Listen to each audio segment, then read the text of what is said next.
Τι σου έχω ετοιμάσει σήμερα? Τηγανιά χοιρινή με σάλτσα λεμονάτι. Έχω χρησιμοποιήσει περίπου 600 γραμμάρια χοιρινό με λίγο νεράκι. Το βάζω αρχικά έτσι ώστε να πάρει μια πολύ καλή βράση και στη συνέχεια το ξαπλένω. Το σοτάρω με ελαιόλαδο. Το γυρνάτε από όλες τις πλευρές έτσι ώστε να πάρει λίγο χρωματάκι ή και παραπάνω αν σας αρέσει. Στη συνέχεια έχω ρίξει λίγα μανιτάρια, μία σκελίδα σκόρδο. Ανακατεύω πολύ καλά έτσι για να τσιγαριστούν και τα μανιτάρια και να πάρουν ωραίο χρωματάκι. Και φυσικά θα ρίξουμε λίγο κρασάκι στη συνέχεια, είτε λευκό είτε ροζέ, ό,τι σας αρέσει, ό,τι έχετε στο σπίτι.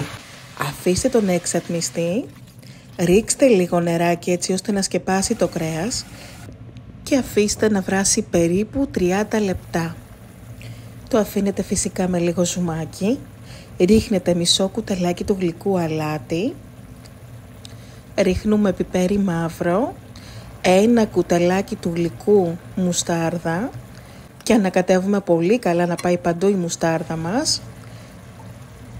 Και φυσικά από τη σάλτσα μας δεν λείπει το λεμόνι. Στύψτε λοιπόν ένα ολόκληρο λεμόνι, ρίξτε λίγο κουρκούμα, λίγη ριγανίτσα και στο τέλος αφήνουμε μάλλον το καλύτερο υλικό.